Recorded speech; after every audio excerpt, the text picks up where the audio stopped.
உம்மை அழைக்கின்றாரே விரைந்து வாருங்கள். புதிய உலகம் படைத்திடவே மகிழ்ந்து கூடுங்கள். தந்தை மகன் தூயாவியாரின் பெயராலே நம் ஆண்டவராகிய இயேசு கிறிஸ்துவின் அருளும் கடவுளின் அன்பும் தூயாவியாரின் நட்புறவும் உங்கள் அனைவரோடும் இருப்பதாக.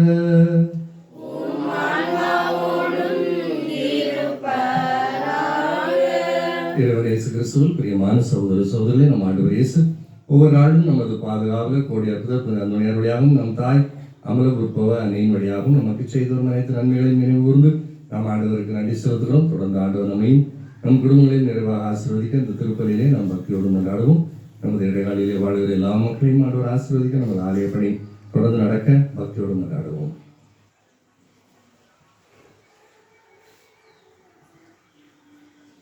அன்புமிக்க சகோதர சகோதரி, நாம் திருமுழுக்கு நினைவாக நம் மீது தெளிக்கப்படும் இந்த தண்ணீரை ஆசீர்வதித்தருளுமாறு நாம் இறைவனாகி ஆண்டவரை கெஞ்சி மன்றாடுவோமாக. அவரே நமக்கு உதவி அளித்து அந்த நாம் பெற்றுக்கொண்ட தூய ஆவியாரிடம் என்றும் உண்மையுடன் இருக்க நமக்கு அருள்வாராக. என்று வாழும் எல்லாம் நித்திய இறைவா, உயிரினூற்றும் தூய்மைக்கு தொடக்கமுமான தண்ணீரின் வழியாக மக்கள் புனிதமடைந்து முடிவற்ற வாழ்வின் குறையை பெற வேண்டும் என்று திருவிழமானி உமது புனித நாளாகி இன்று நாங்கள் இந்த தண்ணீரினால் உமது அருட்காவலை பெற விரும்புகிறோம். எனவே ஆண்டவரை மன்றாடுகிறோம், இந்த தண்ணீரை முப்பையும் ஆசீர்வதித்தரும். ஆண்டவரை உப்பு கலந்து இந்த தண்ணீர் தெளிக்கப்படும் இடமெல்லாம் தீயோனின் தாக்குதல் அனைத்தும் தோல்வியை செய்வீராக. மேலும் உங்களுடைய தூய ஆவியார் எழுந்திரளி எங்களை இடையராது பாதுகாத்துள்ள வேண்டும் என்று எங்கள் ஆண்டவராகிய இயேசு கிறிஸ்துவின் நாமத்தை மன்றாடுகிறோம். ஊற்று தண்ணீரே எங்கள் தேவாவியே, ஜீவநதியே பொங்கி பொங்கி வா. ஊற்று தண்ணீரே எங்கள் தேவாவியே, ஜீவநதியே என்னில் பொங்கி பொங்கி வா. ஆசீர்வாதியும் என் நேச கர்த்தரே, ஆசீர்வாதியும் என் நேச கர்த்தரே. ஆவியின் வரங்களினால் என்னை நிரப்பும், ஆவியின் வரங்களினால் என்னை நிரப்பும். ஊற்று தண்ணீரே எங்கள் தேவ ஆவியே, ஜீவநதியே என்னில் பொங்கி பொங்கி வா. எல்லாம் பாவங்கள், குற்றங்கள், குறைகள், பலவீனங்கள், கஷ்டங்கள், கவலைகள், கண்ணீர்கள், கலந்துரைகள், வேதனைகள், உண்மன காயங்கள், உறவில் பிரச்சனைகள், அடிமைத்தனங்கள், சாபங்கள், கட்டுகள் அனைத்தும் ஆண்டவர் தாமே நம்மை விடுவித்து நமக்கு நிறைந்த ஆசீர்வாதங்களை தருவாராக. கடவுளுக்கு மாட்சிமை உண்டாகுக. உலகினிலே நம் மனத்தவர்க்கு அமைதி உண்டாகுக. புகழுகின்றோம் யாவும் உம்மையே, வாழ்த்துகின்றோம் இறைவனே. உமக்கு ஆராதனை புரிந்து உம்மை மாட்சிப்படுத்துகின்றோம் நாம். உமது மேலான மாட்சியின் பொருட்டு உமக்கு நன்றி கூறுகின்றோம். ஆண்டவராகிய இறைவனே, இறையில்லாத விண்ணரசே, ஆற்றல் அனைத்தும் கொண்டு விளங்கும் வல்ல தந்தை இறைவனே, ஒரே மகனாக உதித்த ஆண்டவர் இயேசு கிறிஸ்து இறைவனே, ஆண்டவராகிய இறைவனே, இறைவனின் திருச்செம்மறியே, தந்தையினின்று என்றென்றுமாக உதித்த இறைவன் மகனே நீ, உலகின் பாவம் போக்குபவரே, நீர் எம் மீது இரங்குவீர். உலகின் பாவம் போக்குபவரே, எம் மன்றாட்டை ஏற்றருளீர். தந்தையின் வலப்பக்கம் வீற்றிருப்பவரே, நீர் எம் மீது இரங்குவீர்.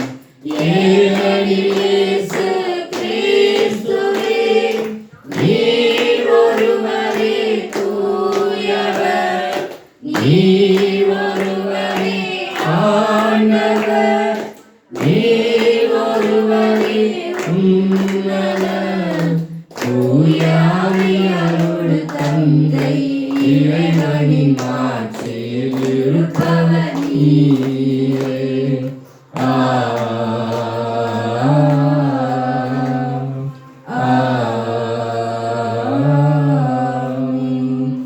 மன்றாடுவோமாக.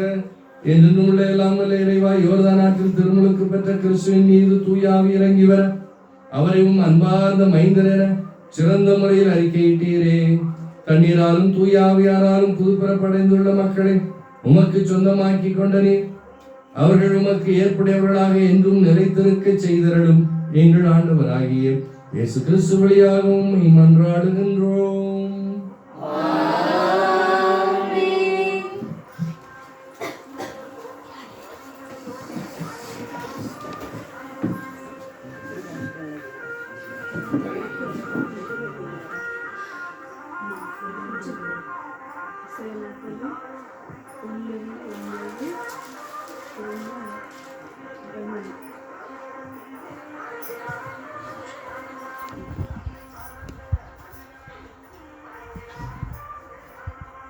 முதல் வாசகம்.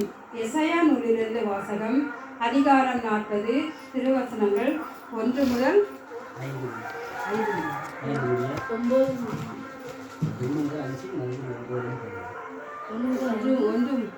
முதல் 5 முடிய மற்றும் 9 முதல் 11 முடிய. ஆறுதல் கூறுங்கள், என் மக்களுக்கு கனிமொழி கூறுங்கள் என்கிறார் உங்கள் ஆண்டவர். எருசலேமில் இனிமையாய் பேசி உரத்த குரலில் அவளுக்கு சொல்லுங்கள், அவள் போராட்டம் நின்றுவிட்டது, அவள் குற்றம் மன்னிக்கப்பட்டது, அவள் தன் பாவங்கள் அனைத்திற்காகவும் ஆண்டவர் கையில் 2 மடங்கு தண்டனை பெற்றுவிட்டாள். குரலொலி ஒன்று முழங்குகின்றது, பாலை நிலத்தில் ஆண்டவருக்காக வழியை ஆயத்தமாக்குங்கள். பால் நிலத்தில் நம் கடவுளுக்காக நெடுஞ்சாலை ஒன்றை சீராக்குங்கள். பள்ளத்தாக்கு எல்லாம் நிரப்பப்படும், மலை குன்று யாவும் தாழ்த்தப்படும், கோணலானது நேராக்கப்படும், கரடு முடனானவை சமதளமாக்கப்படும். ஆண்டவரின் ஆட்சி வெளிப்படுத்தப்படும். மானிடர் அனைவரும் ஒருங்கே இதை காண்பர். சீயோனே, நற்செய்தி தருபவளே, உயர்ந்த மலை மேல் நின்று கொள். எருசலேமே, நற்செய்தி உரைப்பவளே, உன் குரலை எழுப்பு, அஞ்சாதே. இதோ உன் கடவுள் என்று யூதா நகர்களிடம் முழங்கு. இதோ என் தலைவராகிய ஆண்டவர் ஆற்றலுடன் வருகின்றார். அவர் ஆற்றலோடு ஆட்சி புரிய இருக்கின்றார். அவர் தம் வெற்றி பரிசை தம்முடன் எடுத்து வருகின்றார். அவர் வென்றவை அவர் முன் செல்கின்றன. ஆயனை போல் தம் மந்தையை அவர் மேய்ப்பார். ஆட்டுக்குட்டிகளை தம் கையில் ஒன்று சேர்ப்பார். அவற்றை தம் தோளில் தூக்கி சுமப்பார். சினை ஆடுகளை கவனத்துடன் நடத்தி செல்வார். இது ஆண்டவர் மன்வாக்கு.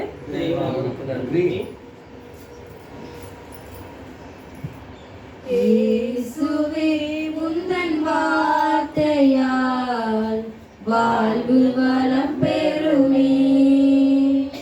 நாளுமே அன்பு பாதையில் கால்கள் நடந்திடுமே. தேவனே, உந்தன் பார்வையால் உன் உள்ளம் மலர்ந்திடுமே. இயேசுவே, என் தேவனே, உன் வார்த்தை ஒளிந்திடுமே.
இரண்டாம் வாசகம்.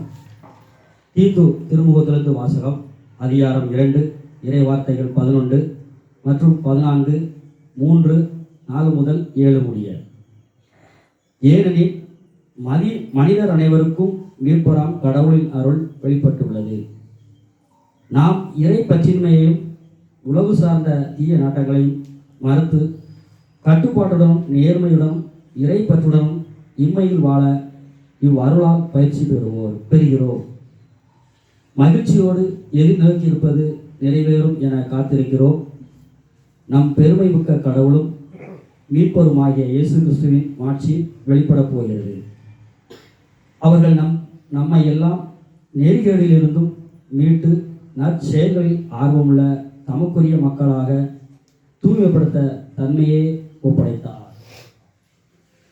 நம் மீட்பராம் கடவுளின் நன்மையும் மனித நேயமும் வெளிப்படுத்தப்பட்டது. நாம் செய்த அறச்செயல்களை முன்னிட்டு அல்ல, மாறாக தம் இரக்கத்தை முன்னிட்டு புது பிறப்பு அளிக்கும் நீரினாலும் புது பிறப்புக்கும் தூய ஆவியினாலும் கடவுள் நம்மை மீட்பார். அவர் நம் மீட்பராகிய இயேசு கிறிஸ்துவின் வழியாக தூய ஆவியை நம்மீது நிறைவாக பொழிந்தார். நாம் அவரது அருளால் அவருக்கு ஏற்புடையவராகிய எதிர்நோக்கி இருக்கும் நிலைவாழ்வை உரிமையாக போராக பெறும் பொருட்டே இவ்வாறு செய்தார். இது ஆண்டவர் வாங்கும் அருள்வாக்கு.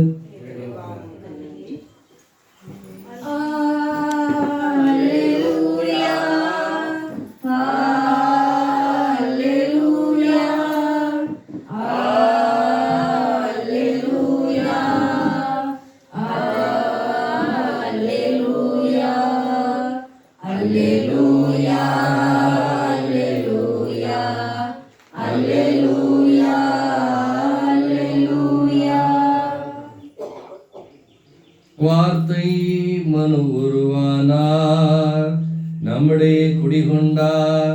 அல்லேலூயா அல்லேலூயா அல்லேலூயா அல்லேலூயா அல்லேலூயா. ஆண்டவர் உங்களோடு இருப்பாராக. உம் ஆன்மாவோடும் இருப்பாராக. புனித லூக்கா எழுதிய பரிசுத்த நற்செய்தியிலிருந்து வாசகம்.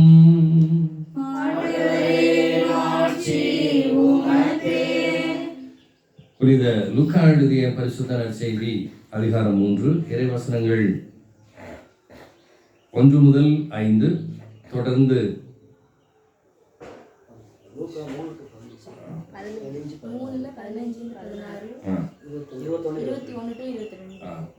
15 முதல் 15, 16, 21, 22.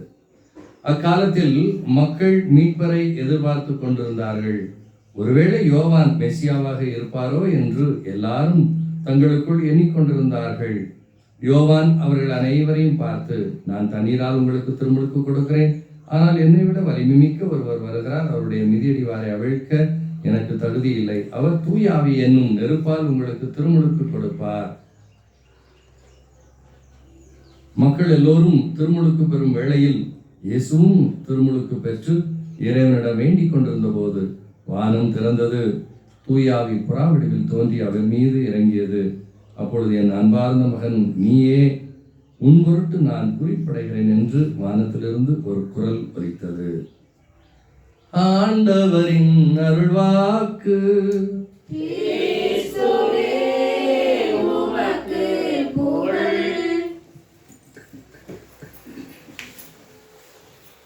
இறைவன் இயேசு கிறிஸ்துவின் பிரியமான சகோதர சகோதரர்களே, பொது காலத்தின் முதல் ஞாயிறு. இன்றைக்கு ஆண்டவருடைய திருமுழுக்கு நல்லது ஞானஸ்தானம். ஞானஸ்தானம் திருவருட்சாதனங்கள்ல எத்தனாவது? முதல் திருவருட்சாதனம். அதாவது இந்த திருவருட்சாதனம் பெற்றாதான் மற்ற திருவருட்சாதனங்களை பெற முடியும். எனவே முதலும் முக்கியமான திருவருட்சாதனமாக இருக்கிறது. பிரியமான சகோதர சகோதரர்களே, இன்றைக்கு இயேசு ஞானஸ்தானம் பெற்றார். இது நமக்கு ஒரு சிறப்பு செய்தி. இயேசு ஏன் ஞானஸ்நானம் பெற வேண்டும்? ஒன்று, இறை அனுபவம் பெறுவதற்காக. இறை அனுபவம் பெறுவதற்காக நம்ம பார்க்கிறோம். மோசே எங்க இறை அனுபவம் பெற்றார்? முட்செடியில. எந்த இடம்? சீனாய் மலையில. ஓகே. அப்போ அங்கு இயேசு மோசே சீனாய் மலையிலே முட்செடியிலே எரிகிற அந்த முட்செடியிலே ஆண்டவரை கண்டார், இறை அனுபவம் பெற்றார். அதுபோல எருசலேம் ஆலயத்திலே ஏசாயா இறை அனுபவம் பெற்றார். திருத்தூதர்கள் அம்மாவோட மேல மாடியில இருக்காங்க. அப்போ பரிசுத்தாவியானவர் எப்படி இறங்கி வராரு? சீனாக்கு வடிவில் இறங்கி வந்து அவர்கள் மீது இறங்குகிறார். தூய பவுல் அவர் எங்க இறை அனுபவம் பெற்றார்? தமஸ்குக்கு போகும்போது குதிரையில போயிட்டு இருக்கும்போது அங்கு ஒரு ஒளி தோன்றி கண் பார்வை போயிருது. அவர் இறை அனுபவம் பெறுகிறார். அப்போ இறை அனுபவம் பெறுவதற்காக இயேசு அங்கு என்ன செய்கிறார் அப்படின்னு சொன்னா திருமுழுக்கு பெறுகிறார். இயேசுவின் திருமுழுக்கு அனுபவம் அவருக்கு அடித்தள அனுபவமாக அமைகிறது. தூய ஆவியானவரின் உடல் இருத்தலையும் தந்தையின் குரல் வழி உடனிருத்தலையும் இயேசுவின் அனுபவமாக அமைகிறது. என் அன்பார்ந்த மகன் நீரே. இன்னைக்கு நற்செய்தியில பார்க்கிறோம் இல்லையா? தந்தை என்ன சொல்றாரு? என் அன்பார்ந்த மகன் நீரே, உண்மையில் நான் பூரிப்படைகிறேன். பிரியமான சகோதர சகோதரர்களே, இறை அனுபவம் பெறுகிறார், தந்தையினுடைய அனுபவம் பெறுகிறார். தந்தை தன்னை என் அன்பார்ந்த மகன் என்று சொல்கிறார். இவரில் நான் மகிழ்ச்சி அடைகிறேன் என்று சொல்கிறார். எனவே இறை அனுபவம் பெறுவதற்காக அங்கு நம் ஆண்டவர் இயேசு யோர்தான் ஆற்றிலே திருமுழுக்கு யோவானிடம் அவர் ஞானஸ்நானம் பெறுகிறார். இரண்டாவதாக நாம் பார்க்கிற பொழுது இறை வெளிப்பாடு. இறை வெளிப்பாடுனா நம்ம நற்செய்தியில் வாசிக்க கேட்டது போல தந்தையே தனது மகனை இவரே என் அன்பார்ந்த மகன். முதல்ல இயேசு அனுபவம் பெறுகிறார். தந்தை தனது மகனை இந்த உலகத்திற்கு இவரே என் அன்பார்ந்த மகன், இவரில் நான் பூரிப்படைகிறேன், இவருக்கு நீங்கள் செவி சாயுங்கள். அப்போ அந்த தந்தை மகனை வெளிப்படுத்துகிறார். பிரியமானவர்களே, 4 தலங்களிலே இது நடக்கிறது. அதாவது பெத்லகேமிலே இறை வெளிப்பாடு. பெத்லகேமில் யாருக்கு இறை வெளிப்பாடு கிடைச்சது? அந்த இடையர்களுக்கு அவங்க போய் பாலம் பிறந்திருக்காரு. அடுத்ததா யாரு? 3 ராஜாக்கள் ஞானிகள். அடுத்ததா யாரு? இயேசு. அடுத்தல இயேசு எருசலேம் ஆலயத்திலே அவர் என்ன செய்கிறார்னா ஞானிகளோடு பேசி கொண்டிருக்கிறார். அம்மா வந்த உடனே என்ன சொல்றாரு? எம்மா, நான் தந்தையினுடைய இல்லத்தில் இருக்க வேண்டாமா, நீங்க ஏன் என்ன தேடுதீங்க அப்படிங்கிறார். அது ஒரு இறை வெளிப்பாடு. அடுத்ததாக நாம் பார்க்கிற பொழுது எருசலேம் ஆலயத்துல அங்கே சிமியோன் அண்ணா அவங்க இன்னைக்கு நற்செய்தியில் அதை நம்ம தொடர்ந்து வாசம்னா அது தெரியும். சிமியோன் அண்ணா அவங்க 2 பேரும் யாரை பார்க்குறாங்க? பாலனை பார்த்து ஆண்டவருடைய மகனை நாங்கள் எதிர்பார்த்திருந்த மெசியாவை என் கண்கள் கண்டுகொண்டன அப்படின்னு சொல்லி சிமியோனும் அண்ணாவும். அதுதான் இறை வெளிப்பாடு. கடவுள் தன்னை வெளிப்படுத்துகிறார், இறை வெளிப்பாடு. பெருமானுடைய அதே வேளையிலே நம்ம பார்க்கிறோம் இந்த திருமுழுக்கு நிகழ்வில் உலக மக்கள் அனைவருக்கும் இயேசுவின் திருமுழுக்கு நிகழ்வு. இவர் யார் என்பதை மற்றவர்களுக்கு கடவுள் வெளிப்படுத்தும் இறை வெளிப்பாடு நிகழ்வாக அமைகிறது. மூன்றாவதாக முதல்ல என்ன பார்த்தோம்? இயேசு இறை அனுபவம் பெறுகிறார். 2வது தந்தை தன் மகனை இந்த உலகத்திற்கு வெளிப்படுத்துகிறார். 3வதாக இறைப்பணி. இயேசு தனது பணியை அதுக்கு பின்னாடி தந்துகிறார். திருமுழுக்கு இந்த நற்செய்தியிலே நான் பார்க்கிற பொழுது இந்த திருமுழுக்கு அப்புறமாக அவர் தனது பணியை தொடங்குகிறார். எனவே இந்த 3 நிலையிலே இந்த திருமுழுக்கு என்பது முக்கியமாக இருக்கிறது. இப்போ இயேசு திருமுழுக்கு பெற்றார். எப்ப பெற்றாரு? எத்தனை வயசுல? 30 வயசுல. எங்க? யாற்ற? யோர்தானத்துல. யாற்ற? திருமுழுக்கு யோவான். சரி, யோவான் இருக்காரு, திருமுழுக்கு யோவான் பெறுகிறார். அப்போ இந்த இயேசு திருமுழுக்கு பெறுகிறார். அப்போ அவர் 30 வயசுல பெற்றா நானும் 30 வயசுல தானே வாங்கணும் தானே? அப்போ அவர் முழுக்க ஞானஸ்தானம் தானே வாங்கினாரு, நம்மளும் முழுக்க ஞானஸ்தானம் தானே வாங்கணும். அதெல்லாம் உண்மை. அப்போ ஏன் நம்ம சின்ன பிள்ளைகளே வாங்குதோம்? பிரியமானவர்களே, இந்த திருமுழுக்கு என்பது இயேசு பாவம் இல்லாமல் பிறந்தார். நம்ம இப்போ என்ன ஜென்ம பாவத்தோடு பிறக்கிறோம். அப்போ ஜென்ம பாவம் பண்ணணும்னு என்ன செய்யணும்? ஞானஸ்தானம் தான் பெறணும். அப்போ 30 வயசுல வாங்கினா அது வரைக்கும் பாவத்தோட தானே இருப்போம், அது ஜென்ம பாவத்தோட தானே இருப்போம். எனவே தான் நாம ஞானஸ்தானம் பெறணும். ஞானஸ்தானம் பெற்றவுடன் என்ன ஆகுது, நாம திருச்சபையின் அங்கத்தினர்களாக மற்ற திருவருட்சாதனத்தை பெற்றுக்கொள்வதற்கு அதிகாரமாக நமக்கு திருச்சபையில ஒரு அங்கத்தினர் ஒரு உரிமை நமக்கு இருக்கிறது. ஞானஸ்தானம் பெற்றோடனே நம்ம கிறிஸ்தவங்க, கடவுளுடைய பிள்ளைங்க. அப்ப எப்போ வாங்கணும், அப்பதான் நமக்கு திருச்சபையில சேர முடியும். 30 வயசுல சேரணுமா? அப்ப 30 வயசுல சேரணும்னா என்ன செய்யணும் பாருங்க. 30 வயசுல எங்க போகணும், எங்க போய் வாங்கணும்? ஏசு எங்க வாங்கினாரு? யோர்தான் ஆற்றுல. யார் கொடுத்தா? திருமுழுக்கு யோவான். சரி, அப்ப யோர்தான் ஆற்றுக்கு நம்ம போகணும். 2வது திருமுழுக்கு யோவானை தேடி பிடிச்சி கொண்டு வரணும். அடுத்தால நம்ம திருமுழுக்கு வாங்கும்போது மேல இருந்து என்ன சத்தம் கேட்கணும்? இவரே என் அன்பார்ந்த மகன் மகன்னு கேட்கணும். அதுக்கடுத்தால என்ன ஆகணும்? பரிசுத்தாவியானவர் இறங்கி வரணும். அதுக்கப்புறம் நம்ம என்ன செய்யணும்? 40 நாள் பாலைவனத்துக்கு போகணும். அங்கே 40 நாள் சாப்பிடாம இருக்கணும். சாப்பிடாம இருக்க முடியுமா 40 நாள்? அப்போ இன்னைக்கு நிறைய பேர் ஏமாத்திட்டு இருக்காங்க. என்ன ஏமாத்தாங்கன்னா, நீங்கள்லாம் முழுக்க ஞானஸ்தானம் வாங்கலை, நீங்கள் இயேசுவை போல இல்லை, நீங்கள் கிறிஸ்தவம் இல்லைன்னு சொல்கிறாங்க. நீங்கள் நம்ம என்ன சொல்லணும்? அவங்கள்ட்ட தெளிவாக சொல்லணும், ஐயா நீங்கள் யோர்தான் வாங்கினீங்களா? உங்களுக்கு கொடுத்தது திருமுழுக்கு யோவானா? மேலிருந்து சத்தம் கேட்டுச்சா? ஆவியானவர் புறாவை போல இறங்கி வந்தாரா? அடுத்த 40 நாள் நீங்கள் உபவாசம் இருந்தேடா? சாத்தா அவங்கள தூக்கி கொண்டு போய் எங்கே கொண்டு போய் மலைக்கு உச்சிக்கு கொண்டு போச்சா? கோபுர உச்சியில் கொண்டு போய் கீழே குதிச்சுச்சா? கல் அப்பமா மாற்ற சொல்லிச்சா அப்படின்னு கேட்கும். அவங்க இல்லைன்னு சொன்னாங்கன்னா, ஐயா நீங்கள் முழுக்க வாங்கலை ஐயா. இயேசு ஒரு ஞானஸ்தானம் வாங்கலை, 3 ஞானஸ்தானம் வாங்கினார்.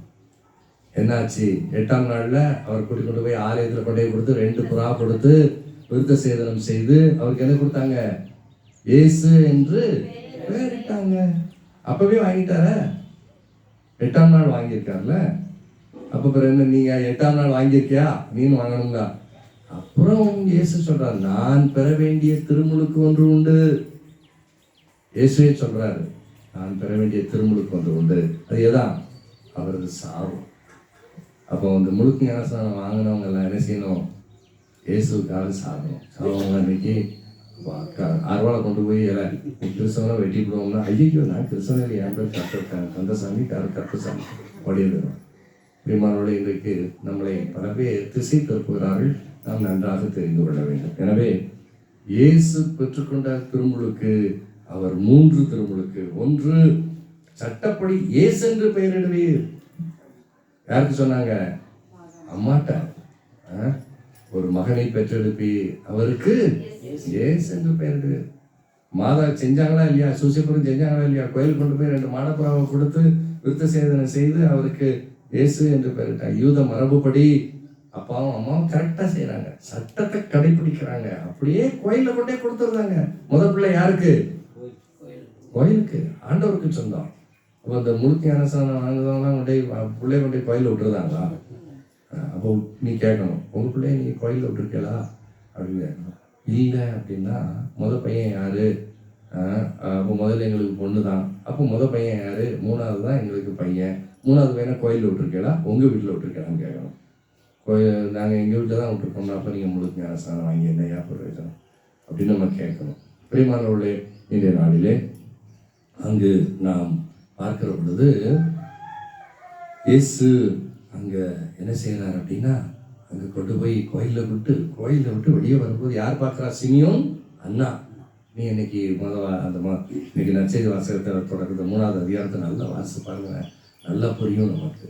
அப்போ சிமியோன் அண்ணா, ஐயோ கடவுளுடைய திருமகனை மெசியாவை நான் கண்டுகொண்டேன்னு, நான் இப்பயே தயாராக இருக்கேன்னு சிமியோன் சொல்றாரு. அண்ணா சொல்றாங்க, நான் பேறு பெற்ற ஆண்டவருடைய மகனை நான் காண்பதற்கு எவ்வளவு காத்துக்கிட்டு இருந்தேன், நான் பார்த்துட்டேன்.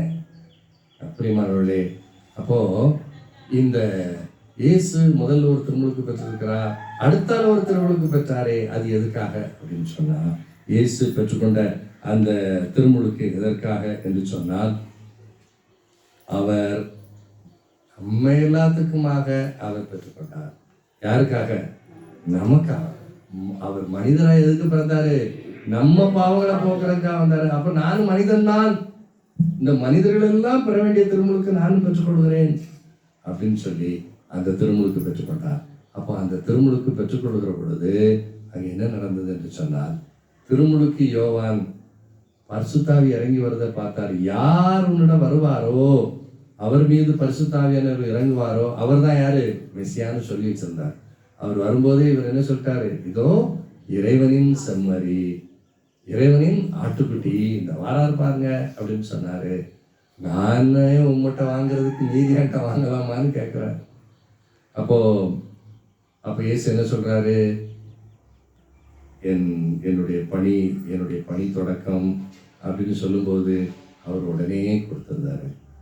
பிரியமானவர்களே, நாம் நன்றாக தெரிந்து கொள்ள வேண்டும். இயேசு பெற்றுக்கொண்ட இந்த திருமுழுக்கு, நமக்காக பெற்றுக்கொண்ட திருமுழுக்கு, நான் பெற வேண்டிய திருமுழுக்கு ஒன்று இருக்குன்னு சொன்னார். கடைசி சாவு. அந்த இரத்தத்தால் நமக்கு திருமுழுக்கு கொடுப்பதற்காக, நம் பாவங்களை கழுவுவதற்காக அவர் அன்னைக்கு மனுஷனா இருந்து சட்டத்தை நிறைவேற்றுறதுக்காக அவர் என்ன செய்கிறாரு? அந்த திருமுழுக்கு பெறுகிறார். இந்த திருமுழுக்கு பெறுகிற பொழுது தந்தையே அவரை வெளிப்படுத்துகிறார். இதோ என் அன்பானவன், இவர்களின் நீங்கள் பூரிப்படைகிறேன், இவருக்கு நீங்கள் செவிசாயுங்கள். அப்போ இவருக்கு நீங்க கீழ்ப்படிங்க. பிரியமான சகோதர சகோதரர்களே, அதை நாம் நன்றாக புரிந்து கொள்ள வேண்டும். என்ன செய்யணும் அப்படின்னு சொன்னா, ஒன்று, இயேசு வயது வந்த பின் தான் திருமுழுக்கு பெற்றுக்கொண்டாரே. அப்போ அன்றைக்கு நாம வயசு வந்த பிறகு 30 வயசுல தானே பெறணும் அப்படிங்கிறது இல்லை. காரணம், நாம பெற வேண்டிய அந்த ஞான ஸ்நானம் அது பாவ மன்னிப்பு. நாம ஜென்ம பாவத்தோடு பிறந்திருக்கிறோம், திருச்சபையில சேர்ந்துக்கிறோம். திருச்சபையில் சேர்ந்து திருமுழுக்கு பெற்றாதான் மற்ற திருவருட்சாதனங்களை பெற்றுக்கொள்ள முடியும். அதுக்காகத்தான் சின்ன வயசுலே அந்த ஜென்ம பாவத்தை நாம் போக்கிக் கொள்கிறோம். இரண்டாவதாக, அங்கு பாவ மன்னிப்புக்கான திருமுழுக்கை யோவான் வழங்கினார். அப்போ இன்னைக்கு அதைத்தான் கேட்காங்க, பாவ மன்னிப்புக்கான மனம் திரும்புதலுக்கான திருமுழுக்கு தானே கொடுத்தாரு. என்ன சொல்றாரு? மனம் திரும்புங்கள், திருமுழுக்கு பெறுங்கள். அப்ப இயேசு மனம் திரும்புவதற்கு தானே போய் திருமுழுக்கு வாங்கினார்னு கேட்டா, இயேசு மனம் திரும்புவதற்காக திருமுழுக்கு கேட்டாரு? இல்லை. அவர் பெற்றுக்கொண்ட திருமுழுக்கு தூய ஆவியானவரில் திருமுழுக்கு. நான் உங்களுக்கு நீரினால் திருமுழுக்கு கொடுக்கிறேன், எனக்கு பின் வருகிறவரோ தூய ஆவியார் உங்களுக்கு. அப்போ பரிசுத்தாவி இறங்கி வந்தார் இல்லையா? அதைத்தான் நமக்கும் வருது. நாமும் பரிசுத்தாவியை பெற்றுக்கொள்கிறோம். எனவே அவர் பெற்றுக்கொண்ட அந்த திருமுழுக்கு நாம் பெற்றுக்கொள்கிற பொழுது பரிசுத்தாவியை நம் மீது இறங்கி வருகிறார். அப்போ திருமுழுக்கு யோவான் கொடுத்தது மனம் திரும்புதல் திருமுழுக்கு. இயேசு கொடுக்கிற திருமுழுக்கு பரிசுத்தாவி திருமுழுக்கு. நாமெல்லாம் எதுல பெற்றிருக்கிறோம்? பரிசுத்தாவி திருமுழுக்கு, தூயாவி திருமுழுக்கு நாம் பெற்றிருக்கிறோம். எனவே அதை நாம் நன்றாக தெரிந்து கொள்ள வேண்டும். பிரியமானவர்களே, அடுத்ததாக அவர் தூயாவியால் திருமுழுக்கு பெற்றிருக்கிறார் என்று சொன்னால், அப்போ நாம் பெற வேண்டிய அந்த 2வது திருமுழுக்கு என்ன? அப்போ நாம பெற வேண்டியது 2வது திருமுழுக்கு இருக்குன்னு சொல்றாரு. அப்ப நம்ம பெற வேண்டியது 2வது திருமுழுக்கு என்ன? அதுதான் உறுதி பூசல். நம்ம ஞானஸ்நானம் பெற்று உறுதி பூசல் பெறுகிறோம். பரிசுத்தாவியின் கொடைகளையும் மரங்களையும் கனிகளையும் அதிலே பெற்றுக்கொள்கிறோம், நிறைவை பெற்றுக்கொள்கிறோம். அப்போ நான் பெற வேண்டிய திருமுழுக்கு ஒன்று இருக்கிறது என்று சொன்னால் அது என்ன? இயேசுடைய சாவு. அவரது சாவில் நாமும் பங்கு பெறுகிறோம். அது எது? உறுதி பூசல். அப்போ அவங்க சில பேர் என்ன, நிறைய பேர் உறுதி பூசலை வாங்குறது இல்லை. அவங்க முழுக்க ஞானஸ்தானம் பெற்று அதோடு சரி. நற்கண்ணெல்லாம் அவங்களுக்கு நிறைய பேருக்கு கிடையாது. சில மாதத்துக்கு ஒரு தடவை. இப்படி குறை சொல்லலை. இன்னைக்கு அவங்க நம்மளை குறை சொல்கிறாங்க, நம்மகிட்ட கேள்வி கேட்குறாங்க. நம்ம கேள்வி கேட்டால் பதில் சொல்ல தெரியுமா? அதனால தான் இன்னைக்கு நிறைய பேர் பதில் சொல்ல தெரியலன்னு உடனே அவங்க சொல்கிறது தான் சரிதானோ, அப்போ நம்ம இன்னும் அபிஷேகம் வரலையோ, இன்னும் ரசிக்கு வரலையோ, நம்ம முழுக்கு வாங்கலையோ, அப்போ நம்ம நல்ல கிறிஸ்தவம் இல்லையே அப்படின்னு நினைக்கிறாங்க. இல்லை, நம்ம தெளிவாக தெரிஞ்சுக்கணும். எனவே நாம் பெற்றுக்கொண்ட திருமுழுக்கு தூய ஆவியின் திருமுழுக்கு, நெருப்பால் நாம் பெற்றிருக்கிற திருமுழுக்கு. எனவே நாம் அதை பெற்றுக்கொள்ள இன்றைக்கு இந்த இயேசுனுடைய திருமுழுக்கு நமக்கு சொல்கிறது. எனவே திருமுழுக்கு நமது தொடக்க பாவத்தை கழுவுகிறது. நம்முடைய ஆதித்தாய் ஆதித்தகப்பன் செய்த பாவத்தை நம்மிடமிருந்து நாம் திருச்சபையில் உறுப்பினர்களாக மாறுகிறோம். அதை நல்லா தெரிஞ்சுக்கிடணும். எனவே இந்த நாம் சிறு வயதிலே பெறுகிற திருமுழுக்கு பாவத்திலிருந்து விடுதலை. அடுத்ததாக திருச்சபையில் நமக்கு உறுப்பினர் என்ற உரிமை. அடுத்ததாக 2, இயேசு திருமுழுக்கு பெறுவது பாவ மன்னிப்பு அல்ல, மாறாக அவர் மனுக்குலத்தோடு தன்னை ஒன்றித்துக் கொண்டார். நமக்காக பெற்றுக்கொண்டார். அவரு சட்டத்தை நிறைவேற்றுவதற்காக பெற்றுக்கொண்டார். தந்தை வெளிப்படுத்த வேண்டும் என்பதற்காக அவர் அழைச்சிட்டு வரார். அதுக்கு பின்னாடி மூணாவதாக அவர் தூயாவில் திருமுழுக்கு என்பது லூக்கா செய்தியிலே நாம பார்க்கிறோம், திருத்தூதர் பணியிலே பார்க்கிறோம். வரப்போகிற ஆவியார் அருள் பொழிவை குறிக்கிறது. இந்த அருள் பொழிவு அதில் உறுதி பூசல். எனவே நாம் அதை நன்றாக தெரிந்து கொள்ள வேண்டும். இன்றைய நாளிலே இன்றைக்கு திருமுழுக்கு பெருவிழாவிலே இயேசுவின் திருமுழுக்கு நமக்கு தரும் செய்தி என்ன? இறைவனின் குரல்.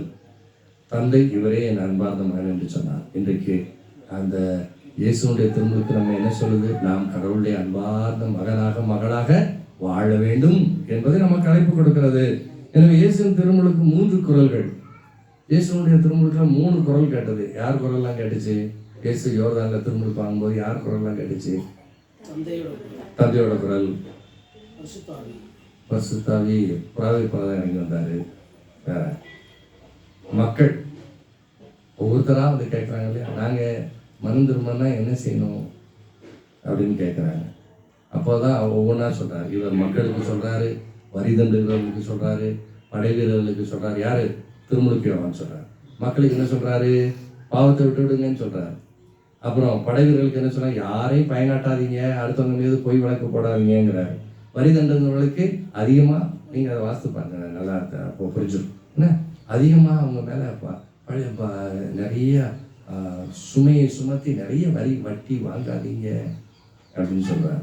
அப்போ இங்கு இயேசு அங்கே 3 குரல் கேட்கிறது. ஒன்று மக்கள் குரல். நாங்கள் மனம் திரும்ப என்ன செய்யணும்? திருமுழுக்கு பாருங்க, பாவத்தை விட்டுருங்க. விரியன் பாம்பு குட்டிகளே உங்களுக்கு சொல்லிக் கொடுத்தது யார்? அடிமரத்தில் கோடாரி வைத்தாயிற்று. கனிகொடாத மரமெல்லாம் வெட்டுண்டு தீயில் போடப்படும்.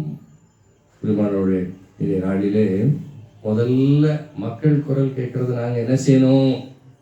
அப்போ நம்ம ஆண்டவரே நான் என்ன செய்யணும்னு நம்ம கேட்கணும்.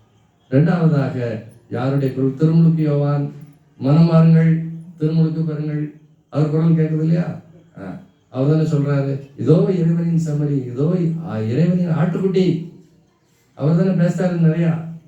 நீரே நானே உங்களிடம் திருமுழுக்கு பெற நீர் எப்படி ஏன்ட்ட வந்து வாங்குவீரு கேட்கிறாரா இல்லையா? அப்போ 3 குரல். யாருடைய குரல்லாம் கேட்கு? மக்கள் குரல். முதல்ல மக்கள் குரல், 2வது திருமுழுக்கு யோவானுடைய குரல், 3வது தந்தையினுடைய ஏதோ என் அன்பார்ந்த மகன். அப்போ முதல்ல என்ன செய்யணுமா? இன்றைக்கு ஞானஸ்தானம் பெற்றிருக்கிறனா 3 குரலை கேட்கணும். 1 மக்கள் குரல். அந்த மக்கள் குரல்னா நாங்கள் என்ன செய்யணும்? நம்ம யார்கிட்ட கேட்கணும்? ஆண்டவர் கேட்கணும். ஆண்டவரே நாங்கள் என்ன செய்யணும்? 2வது அவருக்கு சொல்றார், திருமுழுக்கு மனம் திரும்புங்கள், பாவ மன்னிப்பு பெற திருமுழுக்கு பெறுங்கள். அப்போ திருமுழுக்கு பெற்ற நாம் என்ன செய்யணும்? 3. 1 பாவத்தை விட்டுவிட வேண்டும். இன்னொன்று நாம் திருச்சபையை விசுவசிக்க வேண்டும். 2வது தந்தையின் குரலை கேட்க வேண்டும். தந்தை நமக்கு என்ன குரல்? 3வது என்ன குரல் கொடுக்கிறாரு? இதோ என் அன்பார்ந்த மகன். நம்ம பேரை சொல்லி இதோ என் அன்பார்ந்த மகன், இதோ என் அன்பார்ந்த மகள் அப்படின்னு நம்மளை சொல்ற அந்த குரலை கேட்கணும். 3 குரலையும் நம்ம கேட்கணும். முதல் குரல் நம்ம குரல், ஆண்டவரே நான் என்ன செய்யணும் ஆண்டவருக்கு. 2வது திருமுழுக்கு யோவான் மனம் திரும்புன்னு சொல்றாரு, மனம் திரும்ப ஆண்டவரே. 3வது மனம் திரும்பினோம்னு சொன்ன உடனே ஆண்டவர் சொல்றாரு, இதோ என் அன்பார்ந்த மகன் மகள் சொன்னார். எனவே இதை நாம் இன்றைக்கு இந்த திருப்பலியிலே நாம் சிறப்பாக அதை யோசித்து பார்க்கணும். நம்ம திருமுழுக்கு வாங்கும்போது நமக்கு யார் கொடுத்துருப்பா வாக்குறுதி? அப்பா அம்மா, ஞானத்தாய், ஞானத்தாய். நம்ம வாக்குறுதி கொடுத்துருப்பேன். இப்போ ஈஸ்டர் அந்த திருவிழிப்புல ஞானஸ்தான வாக்குறுதி புதுப்பித்தல் அப்படி வரும். எனவே நாம விவரம் தெரிஞ்ச பிறகு கொடுத்துருக்கோம். அதனால நாம ஞானஸ்தான வாக்குறுதி என்னது? பாவத்தை விட்டு விடுகிறீர்களா? பாவத்திற்கு காரணமான அழகை விட்டு விடுகிறீர்களா? அதன் செயல்களை எல்லாம் விட்டு விடுகிறீர்களா? அப்படி கேட்டு முடிச்சுட்டு அடுத்தல கேட்பாரு, தந்தை மகன் தூயாவியை விசுவசிக்கிறீர்களா? அவரது ஒரே மகனை விசுவசிக்கிறீர்களா? பாவ மன்னிப்பையும் உடல் உயிர்ப்பையும் நித்திய வாழ்வையும் புனிதர்களின் சமூக பிரயோஜனத்தையும் விசுவசிக்கிறீர்களா? அப்போ முதல்ல என்ன செய்யணும்? விட்டுறணும். எதை? பாவத்தை, அழகை, பாவத்துக்கு காரணமான அழகை. அடுத்தல விசுவசிக்கிறீர்களா? தந்தை மகனை விசுவசிக்கணும், இயேசு விசுவசிக்கணும், திருச்சபை விசுவசிக்கணும். இதைத்தான் அங்கே கேட்குறாங்க. அப்போ இதெல்லாம் நம்ம ஈஸ்வரில் வாக்கு கொடுக்குறோம். ஆமா ஆமா ஆமான்னு கொடுக்குறோம். நம்ம அதுபடி செய்யணும். அதுதான் இன்றைக்கு இயேசுடைய திருமுழுக்கு நமக்கு அழைப்பாக கொடுக்குறது. எனவே இந்த நாளிலே நம்ம ஆண்டவர் இயேசு நமக்கு கொடுக்குற அந்த அழைப்பை ஏற்று நாம் கடவுளுடைய பிள்ளைகளாக திருமுழுக்கு பெற்ற அந்த வாக்குறுதியை நாம் கடைபிடித்து வாழ இந்த திருப்பலி நாம் பக்தியோடு மன்றாடுவோம். ஆமென். எழுதுனது விசுவாசத்தை அறிக்கை பாடுவோம். விண்ணையும் மண்ணையும் படைத்தவரா கடவுள் ஒருவர் இருக்கின்றார், தந்தை மகன் தூய ஆவியாராய் ஒன்றாய் வாழ்வோரை நம்புகிறேன். தூய ஆவியின் வல்லமையால் இறைமகன் நமக்காய் மனிதரானார், கன்னி மரியிடம் பிறந்தவராம் இயேசுவை உறுதியாய் நம்புகிறேன். ஆட்சியில் பாடுபட்டார், சிலுவையில் இறந்து அடக்கப்பட்டார், மூன்றாம் நாளில் உயிர்த்தெழுந்தார், இறப்பின் மீது வெற்றி கொண்டார். விண்ணகம் வாழும் தந்தையிடம் அரியணை கொண்டு இருக்கின்றார், உலகம் முடியும் காலத்திலே நடுவரை திரும்பவும் வந்திடுவார். தூய ஆவியாரை நம்புகிறேன், பாரினில் அவர் துணை வேண்டுகிறேன். பாவ மன்னிப்பில் தூய்மை பெற்று பரிகார வாழ்வில் நிலைத்திடுவேன். திரு அவை உரைப்பதை நம்புகிறேன், புனிதர்கள் உறவை நம்புகிறேன். உடலின் உயிர்ப்பை இறைவாழ்வை உறுதியுடனே நம்புகிறேன்.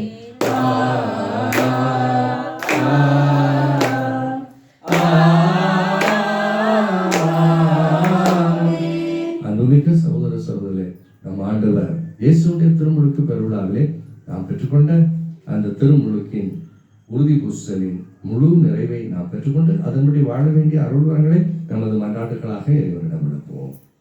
நம்பிக்கையின் ஊற்றே இறைவா, எம் திருச்சபை வழிநடத்தும் திருத்தந்தை, ஆயர்கள், குருக்கள், கன்னியர்கள், துறவர்த்தார் போதும் நிலையினர் அனைவரும் தங்களிடம் ஒப்படைக்கப்பட்ட மக்களுக்கு நம்பிக்கையிலும் உண்மையிலும் வழிநடத்த அவர்களுக்கு ஆண்மை வளத்தை தேவையான ஆற்றலை தர இறைவா உம்மை மன்றாடுகிறோம். ஞானம் நிறைந்த இறைவா, படிக்கிற குழந்தைகள், இளைஞர்கள், இளம்பெண்கள் அனைவரும் கல்வியிலும் ஞானத்திலும் சிறந்து விளங்கவும் நம்பிக்கையிலும் அன்பிலும் வாழ இறைவா உம்மை மன்றாடுகின்றோம். குணமளிக்கும் இறைவா, குழந்தைகள், பெரியவர்கள், தீராத நோயால் அவதியுறுவோர், கடன் தொல்லையில் வறுமையில் வாடுவோர், குழந்தை இல்லாதவருக்கு குழந்தை பாக்கியம் கிடைக்க வேண்டும் என்று இறைவா உம்மை மன்றாடுகிறோம். அன்பின் இறைவா, எங்கள் ஆலய கட்டுமான பணி விரைவாக தொடங்கவும் மேலும் வந்திருக்கிற குடும்பங்கள் அனைவரும் ஒரே குடும்பமாக வாழ வேண்டும் என்று இறைவாவை மன்றாடுகிறோம். நம்ம ஒவ்வொருவருடைய தனிப்பட்ட தேவைகளுக்காகவும் மௌனமாக சிறிது நேரம் செபிப்போம்.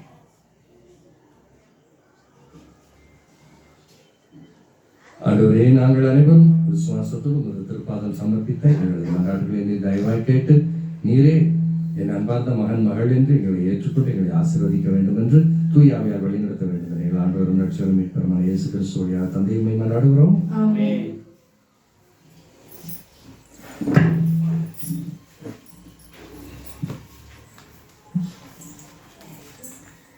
படைப்பு எல்லாம் உமக்கே சொந்தம், வானமும் வண்ணம், குயில்கள் பாடும், கிளிகள் பேசும், இந்நாளை இசைக்கும் ஒன்றாகவே.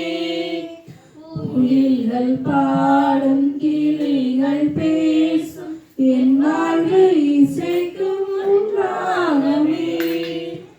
இயற்கை உனது ஓவியம், இணையில்லாத காவியம். இயற்கை உனது ஓவியம், இணையில்லாத காவியம். அகிலமே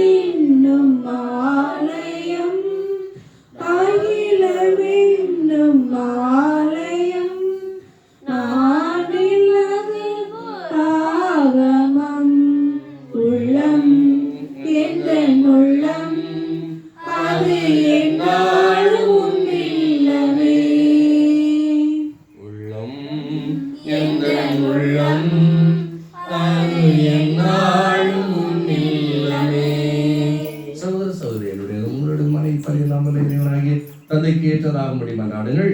ஆண்டவர் தமது பெயரின் புகழ்ச்சிக்காகவும் ஆட்சிக்காகவும் தமது நன்மைக்காகவும் புனித திரு அவை அனைத்து நலனுக்காகவும் இது கையிலிருந்து வழியை ஏற்றுக்கொள்வாராக. ஆண்டவரே, நாங்கள் அனைவரும் ஒரே குடும்பமாக இணைந்து உமக்கு ஒப்புக் கொடுக்கிற இந்த காணிக்கைகளை நீ தயவாய் ஏற்றருளும். இந்த காணிக்கைகள் உமது உடலாகவும் ரத்தமாகவும் மாறுவது போல நாங்களும் அதை உட்கொள்கிற பொழுது உமக்கு உகந்த அன்பு மகனாக மகளாக மாற செய்தது நீங்கள் ஆண்டவராக இயேசு கிறிஸ்துவை மன்றாடுகிறோம். ஆண்டவர்களோடு இருப்பாராக. இதயங்களை மேலே எழுப்புங்கள். ஆண்டவருக்கு நன்றி கூறுவோம். ஆண்டவரை தூயவரான தந்தையை நம்முடைய எல்லாவல்ல நித்திய இறைவா முதன் பாதம் இயேசு கிறிஸ்து வழியாக எந்நாளும் எவ்விடத்திலும் நாங்கள் உமக்கு நன்றி செலுத்துவது மெய்யாகவே தகுதியும் நீதியுமாகும் எங்கள் கடமை மீட்புக்குரிய செயலுமாகும். வியத்தகு மறை நிகழ்வுகளால் யோர்தான் ஆற்றில் புதிய முழுக்கினை நீர் குறித்து காட்டினீர். அதனால் விண்ணிலிருந்து வந்த குரல் வழியாக உம்முடைய வார்த்தை மனிதரிடையே குடிக்கொண்டிருப்பதை நாங்கள் நம்ப செய்து மேலும் தூயாவியார் புறாவடிகள் இறங்கியதன் வழியாக உம்முடைய கிறிஸ்துவை மகிழ்ச்சியின் எண்ணெயால் பூசி அவரை ஏழைகளுக்கு நற்செய்தியை பறைசாற்ற அனுப்பியதை அறிய செய்து ஆகவே தூதரோடு மரியாதை சொல்வர் ஆட்சி புரிவர் மற்றும் வானரசேனின் அணிகள் அனைவரோடும் நாங்களும் இணைந்து உமக்கு புகழ்ச்சி பணி செய்து முடிவின்றி அக்களித்து ஆர்ப்பரித்து சொல்வதாவது தூயவர் தூயவர் தூயவர் வான்படைகளின் கடவுளாம் ஆண்டவர் விண்ணகமும் மண்டபமும் உமது ஆட்சியால் நிறைந்துள்ளன. உன்னதங்களிலே ஓசானா. ஆண்டவர் பெயரால் வருகிறவர் ஆசி பெற்றவர். உன்னதங்களிலே ஓசானா.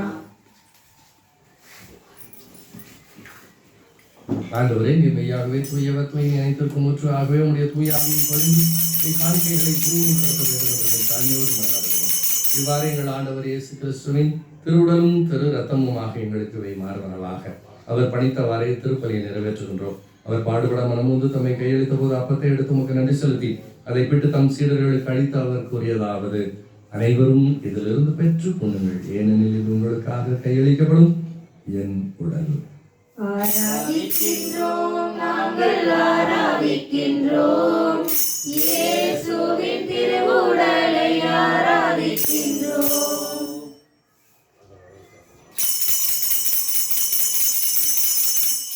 அவனுமே இரவு இருந்து அறிந்தவன் கிணத்தை எடுத்து மீண்டும் உமக்கு நன்றி செலுத்தி தம் சீடர்களுக்கு அழைத்து அவர் கூறியதாவது, அனைவரும் இதிலிருந்து பெற்று பருகுங்கள், ஏனெனில் இது புதிய நிலையான உடன்படிக்கைக்குரிய என் ரத்தத்தின் கிண்ணம். இது பாவ மன்னிப்பு கேட்டு உங்களுக்காகவும் பலருக்காகவும் சிந்தப்படும். இதை என் நினைவாக செய்யுங்கள். ஆராதிக்கின்றோம், நாங்கள் ஆராதிக்கின்றோம், இயேசுவின் திரு ரத்தத்தை ஆராதிக்கின்றோம்.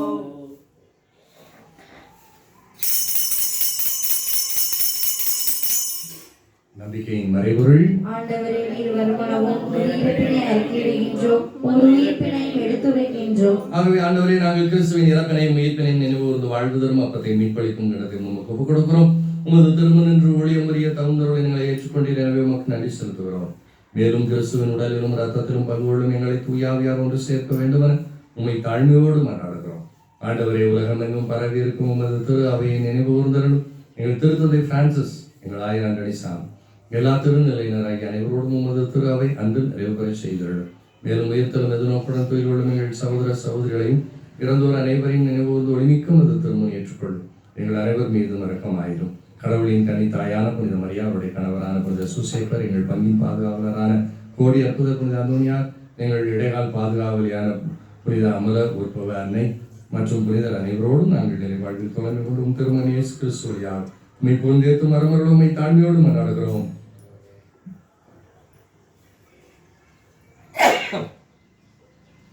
இவர் வழியாக இவரோடு இவரில் எல்லாம் வல்ல இறைவனாகிய தந்தையே, தூயாவியாரின் ஒன்றிற்கும் எல்லா புகழும் ஆட்சியும் என்றென்றும் உமக்கு உரியதே.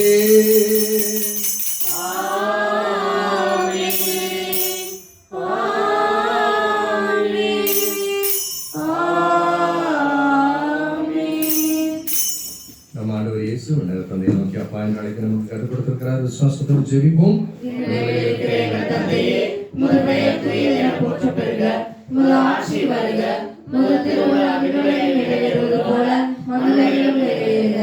எங்கள் அன்றாட உணவை இன்று எங்களுக்கு தாரும். எங்களுக்கு எதிராக குற்றம் செய்வோரை நாங்கள் மன்னிப்பது போல எங்கள் குற்றங்களை மன்னியும். எங்களை சோதனைக்கு உட்படுத்தாதையும், தீமையிலிருந்து எங்களை விடுவித்தருளும். ஆண்டவரே தீமையினை திரும்புவதை விடுவித்து எங்கள் வாழ்நாளில் அமைதியை கனிவுடன் அருளுமை தாழ்மையோடு மன்றாடுகிறோம். உமது இரக்கத்தின் உதவியால் நாங்கள் பாவத்திலிருந்து எப்பொழுதும் விடுதலை பெற்று யாதொரு கலக்கமுமின்றி நலமாய் இருப்போமாக. நாங்கள் எதிர்நோக்கி இருக்கும் பேரின்பத்திற்காகவும் என் மீட்பராக இயேசு கிறிஸ்துவின் வருகைக்காகவும் காத்திருக்கின்றோம். ஆண்டவரே இயேசு கிறிஸ்துவை அமைதியை உங்களுக்கு விட்டு செல்கிறேன், என் அமைதியை உங்களுக்கு அளிக்கிறேன் என்று உமது திருத்தூதர்களுக்கும் அளிக்கிறேன். எங்கள் பாவங்களை பாராமல் முதுத்துக்கு அதை நம்பிக்கையை கண்ணோக்கி முது திருளத்திற்கேற்ப அதற்கு அமைதியும் ஒற்றுமையும் அளித்துள்ள திருவிழம் விடுவீராக. என்று வாழ்ந்து ஆட்சி செய்கின்றவர் நீரே. ஆண்டவருடைய அமைதி உங்களோடு என்றும் இருப்பதாக. நற்கருணை ஆண்டவர் நமக்கு தருகிற சமாதானத்தை பெற்றுக்கொண்டு மகிழ்ச்சியோடு பகிர்ந்து கொள்வோம். சமாதானம். உலகின் பாவங்களை போக்கும் இறைவனின் சமரியே எங்கள் மேல் இரக்கமாயிரும். உலகின் பாவங்களை போக்கும் இறைவனின் சமரியே எங்கள் மேல் இரக்கமாயிரும். உலகின் பாவங்களை போக்கும் இறைவனின் சமரியே எங்களுக்கு அமைதியை அளித்தருளும். இதோ நம் ஆண்டவர் இயேசு இவரை உலகின் பாவங்களை போக்குகின்றவர். செம்மறியில் இருந்து கலைக்க பெற்று நாம் அனைவரும் பெறு பெற்றோர். நாங்கள் தகுதியற்றவர்கள், ஆனால் ஒரு வார்த்தை மட்டும் சொல்லியருளும், எங்களது ஆன்மா நலமடையும். கிறிஸ்துவின் திருவுடலும் திரு ரத்தமும் நம்மை காத்து நிறைவாழ்வளிப்பதாக.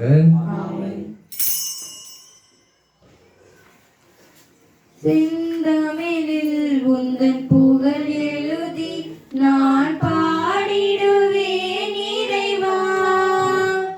என் சிந்தனையில் நீ இருந்து வாழ எழுந்தருள்வாய் தலைவா. என்னில் எழுந்தருள்வாய் தலைவா. செந்தமிழில் உந்தன் புகழ் எழுதி நான் பாடிடுவேன் இறைவா. என் சிந்தனையில் நீ எழுந்து வாழ எழுந்தருள்வாய் தலைவா. எழுந்தருள்வாய் தலைவா.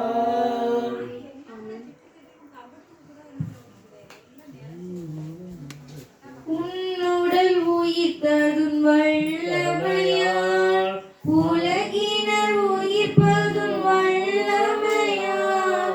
உன்னுடல் உயிர்த்ததும் வல்லமையால் உலகினர் உயிர்ப்பதும் வல்லமையால். என்னுடன் உயிருடன் வாழ்ந்திடவே என்னுடன் உயிருடன் வாழ்ந்திடவே இறைமகனே இன்று எழுந்தருள்வாய். இறைமகனே இன்று எழுந்தருள்வாய். செந்தமிழில் உந்தன் புகழ் எழுதி நான் பாடிடுவேன் இறைவா.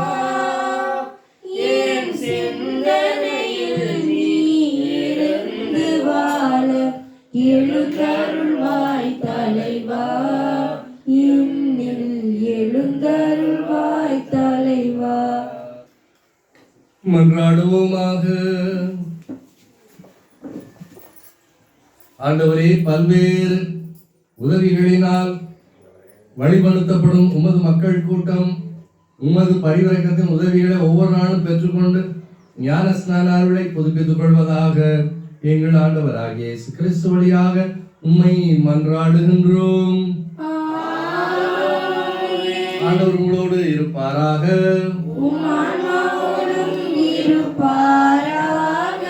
எல்லாம் வல்ல இறைவன் தந்தை மகன் தூயாவியார் உங்களை ஆசீர்வதிப்பாராக.